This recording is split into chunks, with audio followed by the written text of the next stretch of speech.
오늘도 예배 가운데 함께 하신 주님을 찬양합니다. 안데르슨 동화집에 바보 한스라는 이야기가 있습니다. 바보 한스는 도예지에 나가서 7년 동안 남의 집에서 일하고 그 대가로 금 한 덩이를 받았습니다. 그 한 덩이를 받아 어머니가 계시는 고향집으로 향합니다. 금덩이를 손에 들고 가는 한스의 맞은편에 오는 한 사람이 있었습니다.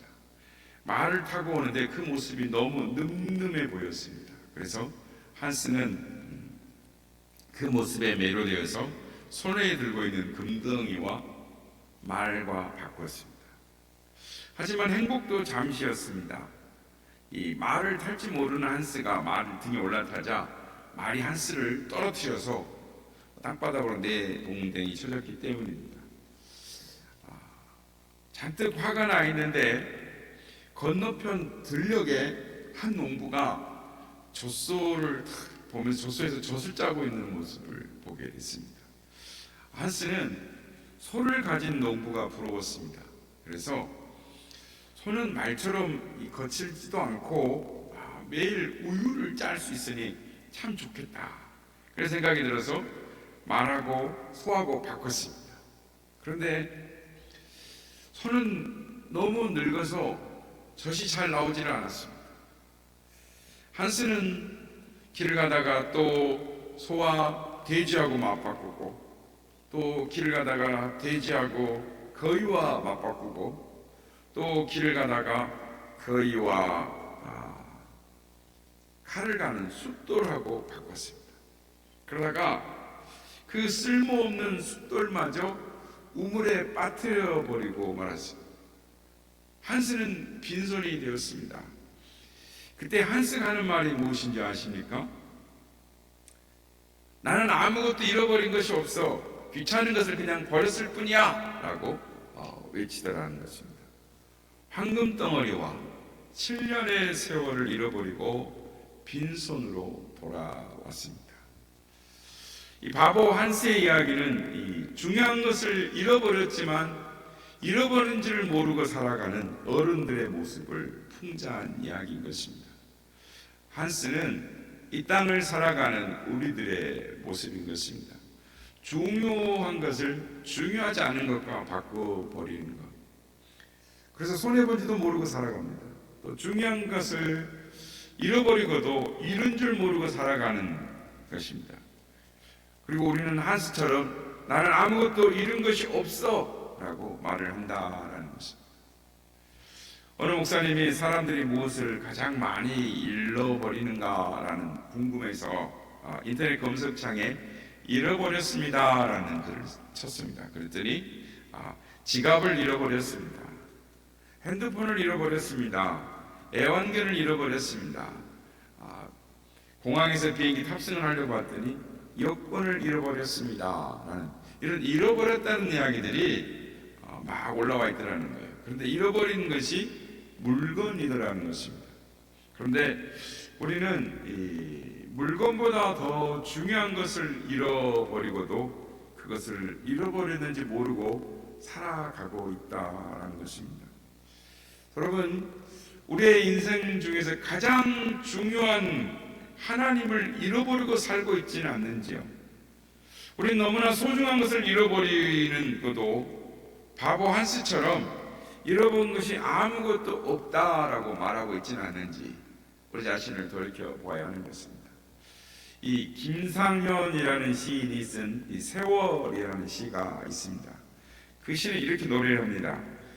까마득히 어렸을 땐 누워서 별을 세고 그보다 조금 커서는 뜰하게 꽃송이를 세고 그리고 어느 날부터는 돈을 세다 늙어버렸다. 가슴의 꽃은 시들고 꿈 잃어버린 지금은 그저 가난할 뿐. 이렇게 시가 끝납니다. 시인은 흐르는 세월 속에서 돈을 벌려고 혈안이 되어 나는 동안에 하늘을 보며 별을 세어 보면서 품었던 그 꿈을 잃어버렸고 이 뜰에 있는 이 꽃송이를 보면서 느꼈던 이 감성을 잃어버렸고 껍데기는 그럴듯한 부자처럼 그런 인생을 사는 것 같지만 내면은 헐벗은 가난뱅이가 되고 말았다라고 이 고백을 하고 있는 것입니다. 여러분, 잃어버린 물건은 다시 구하면 되는 것입니다. 그러나 믿음을 잃어버렸음에도 불구하고 자기 성찰 없이 정신줄을 놓고 살아가는 사람들이 얼마나 많은지 모릅니다. 한 크리스천 블로거가 이 홀리바이블닷컴이라는 곳에서 부흥이 필요한 26가지 이유라는 것을 글을 소개를 했습니다. 여러분, 언제 부흥이 필요할까요? 몇 가지를 한번 소개해 보겠습니다. 과거에 사랑했던 것처럼 더 이상 하나님을 사랑하지 않을 때, 세상적인 관심과 일들이 영원한 복보다 더 중요하게 여겨질 때, 성경과 기도를 하는 것보다 TV 시청, 세속적 서적들을 가까이 할 때, 기도에 대해 관심이 거의 없거나 기도를 바라지 않을 때, 스포츠나 영을 위한 시간은 있지만 성경과 기도를 위한 시간이 없을 때, 하나님의 말씀을 경외하지 않을 때, 식어버린 마음과 눈물 없이 살아갈 때, 대충 찬양을 하고 예배가 활기를 잃어버릴 때, 하나님이 우리에 대해서 생각하시는 것보다 다른 사람들이 우리에 관해 어떻게 생각하는지 더 신경을 쓸 때, 세상과 차이 없이 살아갈 때, 지옥의 길로 향하고 있는 우리의 이웃들, 사업 동료, 지인들에 대한 관심을 가지지 않을 때, 우리의 죄에 대하여 애통하는 것을 멈출 때, 그리고 마지막 것이 있는데 부흥이 필요하다는 것을 망각했을 때. 그래서 26가지 중에 제가 절반만 이야기를 했습니다. 오늘 우리 앞에 다시 다가온 새해 2025년 넷째 주일입니다. 아니 1월 마지막 주일입니다. 오늘 시간에는 느헤미야서가 보여주는 말씀을 묵상하면서 우리가 가장 먼저 해야 할 일이, 우선적으로 해야 할 일이 무엇인가를 생각하면서 새롭게 마음을 결단하는 우리 모두가 되시기를 예수님의 이름으로 축복합니다. 오늘 우리에게 주신 본문은 이 부흥에 관한 이야기입니다. 구약은 두 번의 부흥을 기록을 하고 있는데요. 한 번은 요시야 왕의 종교개혁, 부흥을 이야기하고, 또 하나는 오늘 본문에 나온 느헤미야의 부흥 이야기입니다. 느헤미야는 기원전 5세기, 그러니까 2500년 전에 이스라엘이 페르시아의 지배를 받고 있을 때 유다의 총독으로 파견되었습니다. 그러니까 그 느헤미야가 활동한 기록한 책이 느헤미야서인데, 그 느헤미야의 대표적인 업적은 이스라엘에 무너졌던 성벽, 즉 이스라엘의 수도 예루살렘의 성벽을 재건한 것이었습니다. 그러니까 느헤미야의 대표적인 이 활동, 즉 성벽 재건은 느헤미야서 6장 15절에 완료가 됩니다. 그러니까 남유다가 멸망된 후에 150년 동안 그 누구도 그 업적을 이뤄내지 못했습니다. 많이 돌아왔죠. 그러나 그 누구도 해내지 못한 일을 느헤미야의 리더십을 통해서 단 52일 만에 예루살렘의 성벽을 재건해냅니다.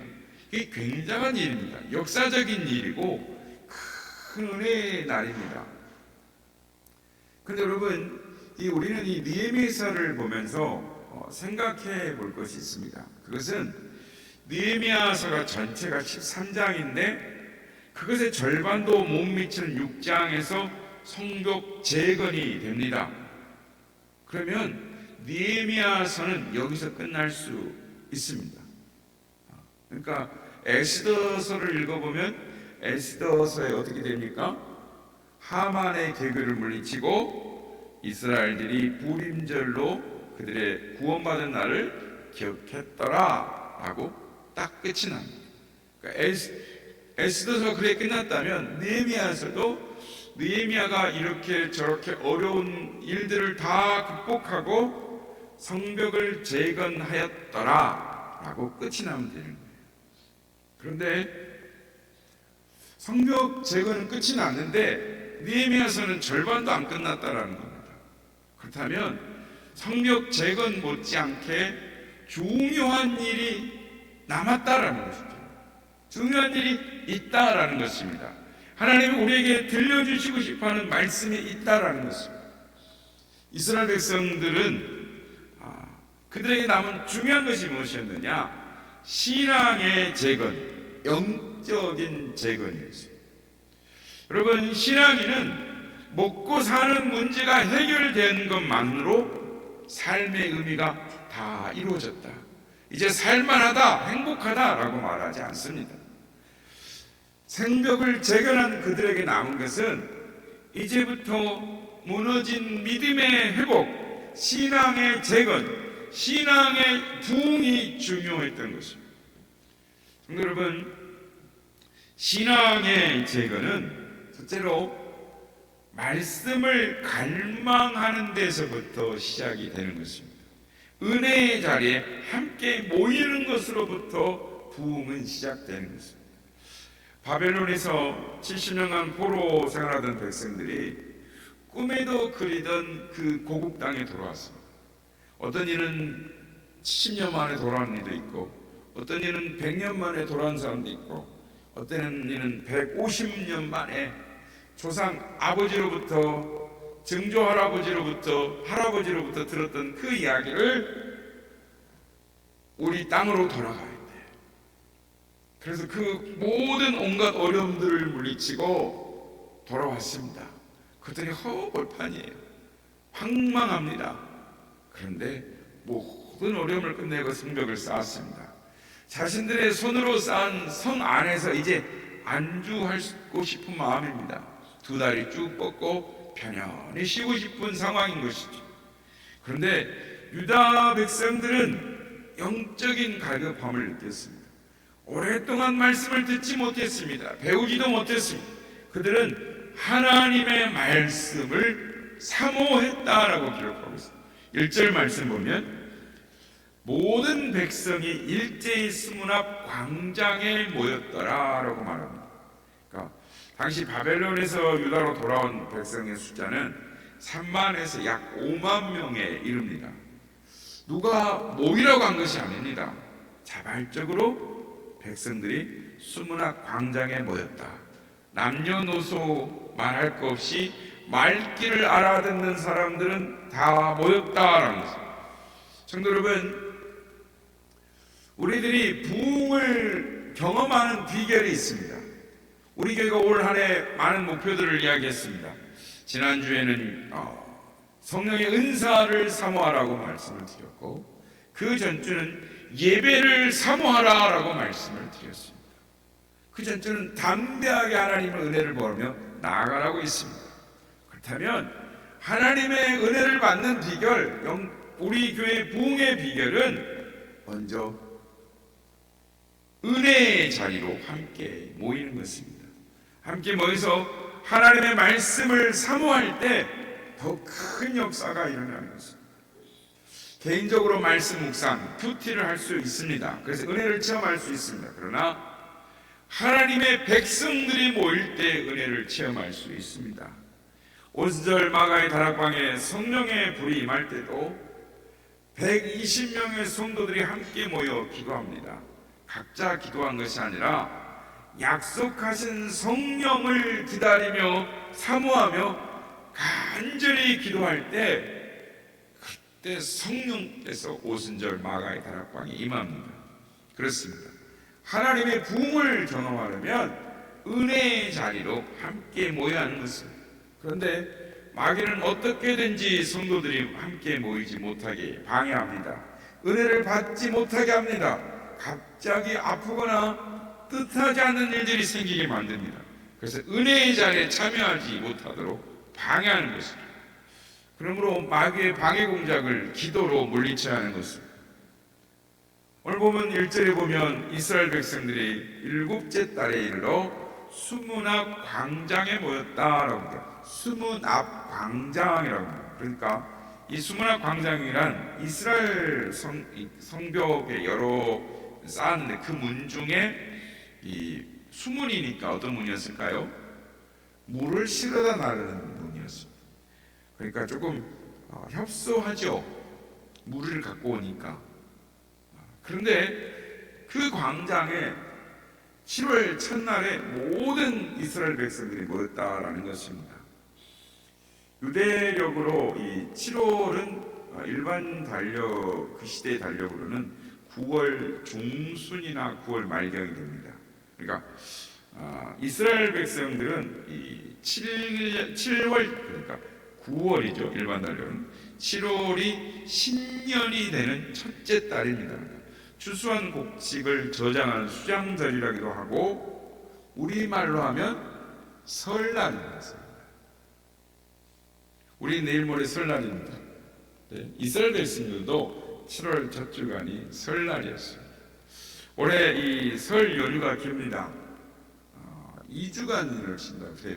열흘 이상을 쉰다고 그러는데 여러분은 이 설 연휴 기간에 어떤 계획을 갖고 계십니까? 저는 올 설 연휴 때 성경을 한 일독을 하려고 마음을 먹고 있는데 여러분들 어떤 계획을 갖고 계신지 모르겠습니다. 이스라엘 백성들은 장장 52일간 중노독을 잠도 못 자고 한쪽엔 한 손은 칼과 창을 들고 성벽을 쌓았습니다. 그리고 나서 또 곡식을 거두고 하는 수장절이 있어요. 그러니까 얼마나 쉬고 싶겠습니까? 그런데 이스라엘 백성들이 휴식도 뒤로 하고 공사를 끝낸 일주일도 채 못 되어서 다시 모여들었습니다. 그들이 원했던 것은 하나님으로부터 모세가 받았던 그 율법책을 듣기를 원했습니다. 하나님의 말씀을 듣기를 원했습니다. 그들이 일제히 수문 앞에 다 모였습니다. 그리고 학사 에스라에게 하나님의 말씀을 들려줄 걸 요구합니다. 그런데 중요한 것은 그들이 누구의 강요나 지시에 모인 것이 아니라 자발적으로 모였다는 것입니다. 이스라엘 백성들, 그들은 하나님의 말씀으로 새로워지기를 바랬습니다. 그래서 오늘 보면 12절에 보면은 12절까지 모든 백성이 이러면서 그 표현이 10번이 나오는 겁니다.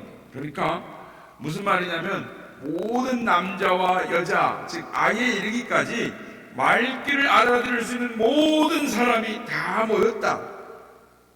왜 이들이 이렇게 간절하게 모였을까요? 이 사람들은 나라를 잃어서 포로로 잡혀갔어요. 그리고 모국어를 잃었습니다. 히브리를 다 잃어버렸습니다. 나라를 잃어버려버리고 140년이라는 세월, 한 세대를 30년으로 잡으면 5세대가 지나갔습니다. 수문 앞에 모인 광장의 사람들, 히브리인이었지만 히브리말을 잃어버렸습니다. 모국어를 잃어버렸습니다. 나라말을 잃어버렸습니다. 그래서 아람방은 탈굼으로 말을 할 수밖에 없습니다.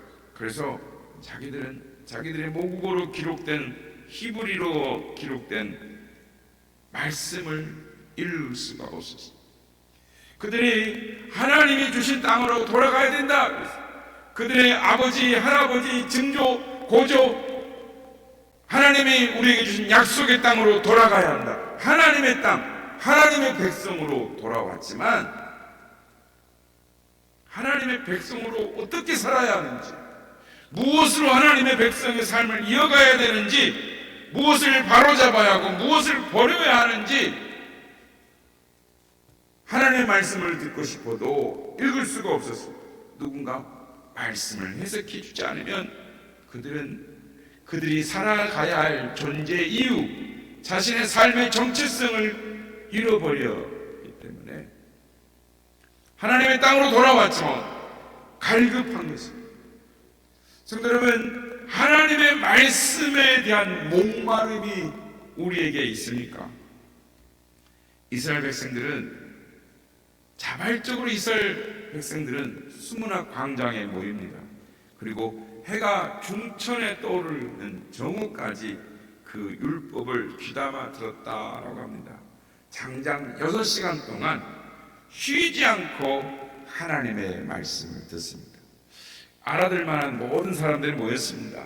들을 귀와 지각이 있는 사람들, 좁고 불편한 그 숨은 광장으로 피족해서 모였습니다. 이 장면을 생각해 보십시오.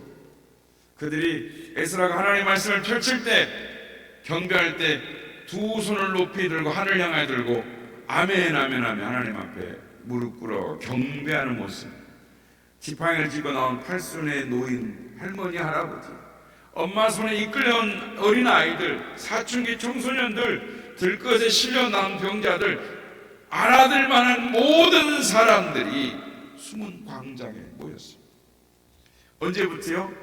새벽부터 오전 6시부터 12시까지 6시간 동안 말씀이 선포되고 백성들은 그 말씀을 꼼짝 않고 들었어요. 이렇게 왜 이렇게 시간이 긴 거야? 좋은 사람, 불평하는 사람 없었습니다. 3절 하반절에 보면 뭇 백성이 그 율법책에 귀를 기울였는데 라고 말합니다. 이 귀를 기울였다라는 말은 이 히브리어 말로 헤르트라고 하는데 나무에 정교하게 조각을 하는 것을 말합니다. 그러니까 에스라 선지자가 하나님의 말씀을 선포할 때 하나님의 말씀을 자기 마음에 조각하듯이 하나하나 새겨 들었다라는 것입니다. 에스라가 이스라엘 백성들 앞에 하나님 율법의 말씀을 펼쳐들자 그들이 하나님을 송축하고 아멘 아멘 하며 하나님 앞에 경배하는 모습이 있습니다. 말씀 한마디 한마디를 들으며 참회의 눈물을 쏟아내었습니다. 말씀 앞에 서 보니 자신들의 모습이 보이는 것입니다. 아, 하나님을 잃어버리고 살았구나. 중요한 것을 잃어버리고 살았구나. 하나님의 말씀을 듣기 전에는 몰랐어. 하나님 앞에 서기 전에는 몰랐어. 그런데 하나님의 말씀을 듣게 되니, 하나님의 말씀 앞에 서게 되니 충격과 도전으로 다가왔던 것입니다. 사랑하는 성도 여러분, 우리가 이런 평생에 목마름이 있습니까? 갈망이 있으니까 하나님 말씀 앞에 서야 하는 것입니다. 그럴 때 나의 신앙의 상태가 밝히 드러나는 것입니다. 우리가 뜨거웠던 적이 있습니까? 그때 여러분의 신앙은 어떤 상태였습니까? 그렇다면 지금 우리의 모습은 어떻습니까? 우리는 조금만 길어도 눈이 감기고 몸이 뒤틀립니다. 그렇지만 우리가 돈 버는 일은 8시간의 몸이 베겨도 참을 수가 있죠. 우리의 신앙의 회복, 올 한 해 하나님이 우리에게 주신 부흥을 바라본다면 일의 순서를 정의하는 것입니다. 우리 마음의 중심이 어디에 있는지 우리 마음을 살펴보며 아파해야 하는 것입니다. 말씀에 갈망이 없으면 우리의 신앙의 회복은 이루어질 수가 없습니다. 교회에 나와도 교인이라는 이름은 있지만 영적인 재건은 그냥 여전히 세상 사람들, 세상에 속한 사람일 뿐인 것입니다. 이스라엘은 신앙의 재건, 하나님의 말씀을 사모했습니다. 그리고 신앙의 재건은 즉시 말씀의 순종함으로 이루어지는 것입니다.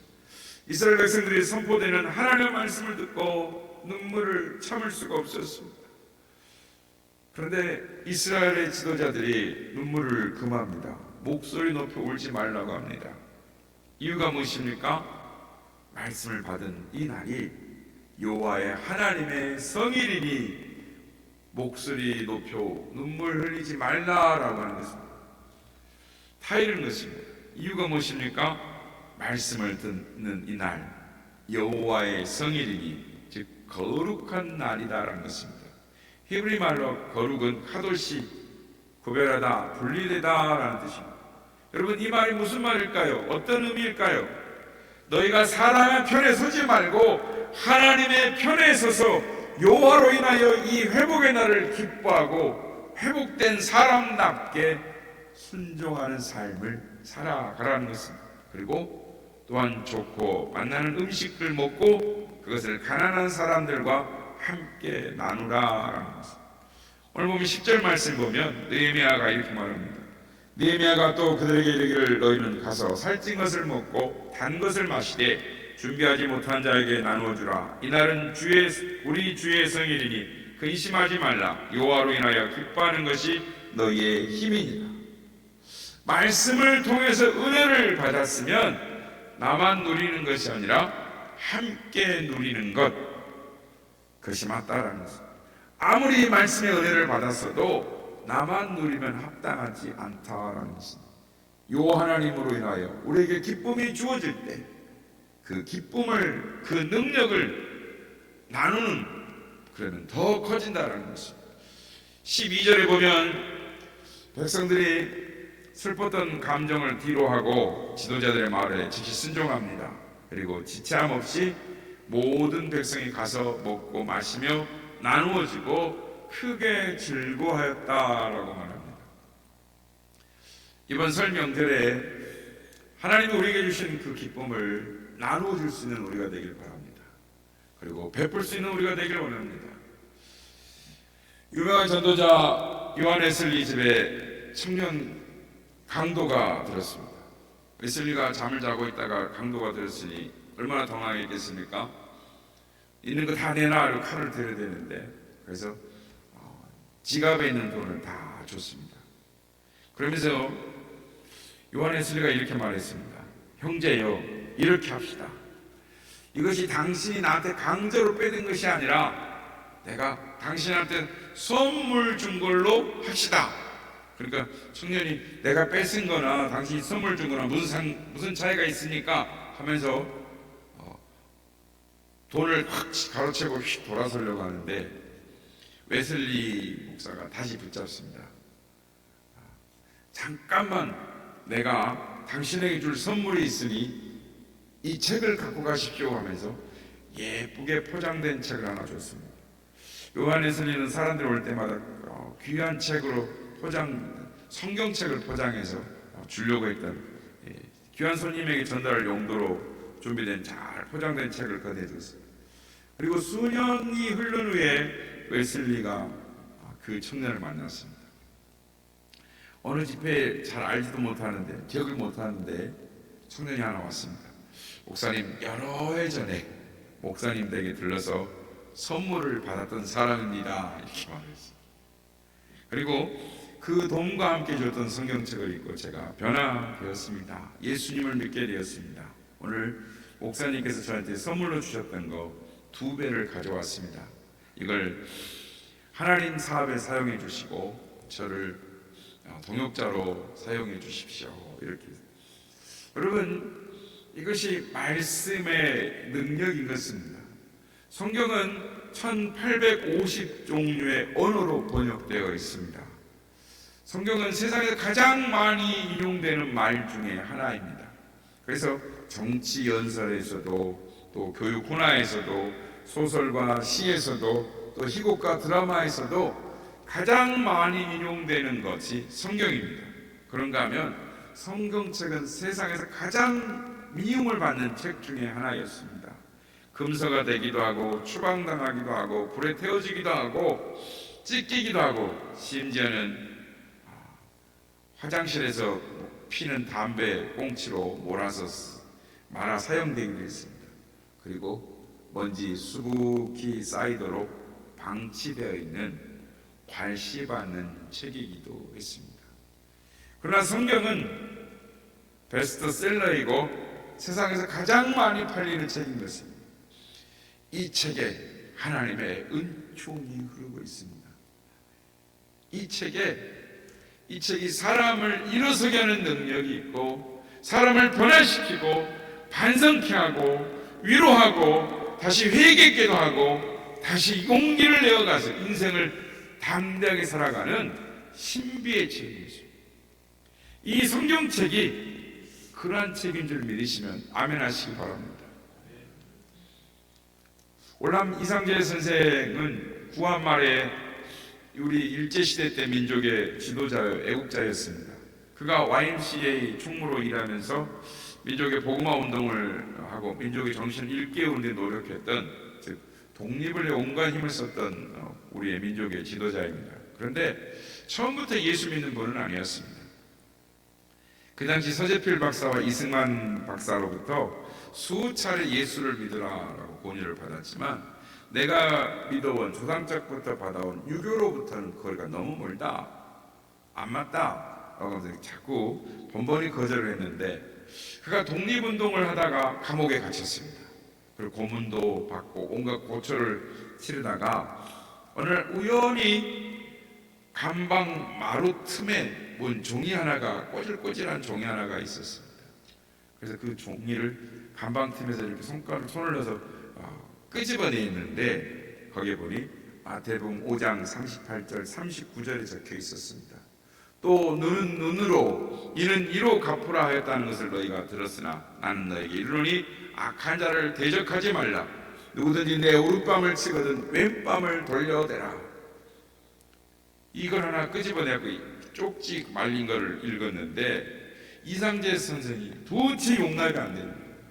우리가 일제 지금 식민지에 있는데 끈덕지게 싸우고 또 싸우고 원수를 갚아도 지금 마땅치 않은 일에 원수를 사랑하라니 그건 날 잡수시오 하는 일과 같은 건데 이건 도저히 받아들일 수 없는 성경이다 이렇게 생각을 했어요.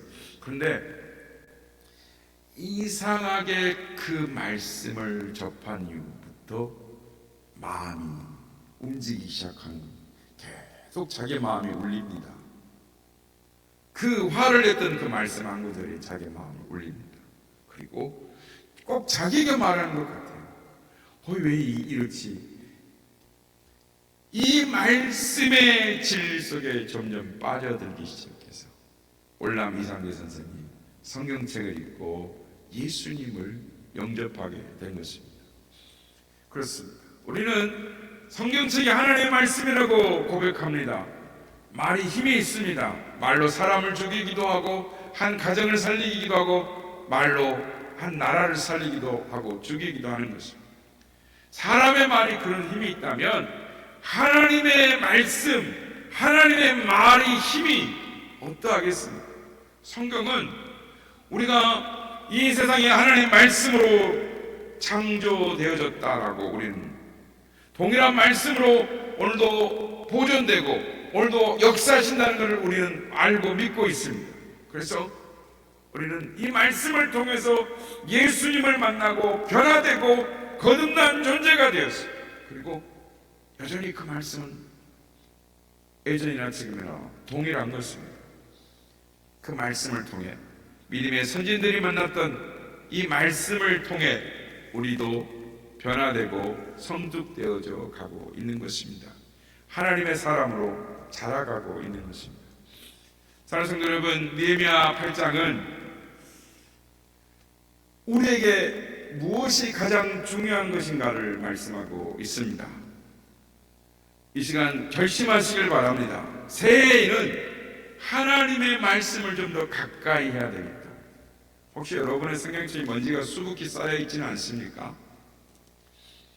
말씀을 읽고 묵상하고 암송하고 그리고 올해는 성경책 필사도 해야겠다라고 마음을 결심하시는 우리 성도님들 되시길 바랍니다.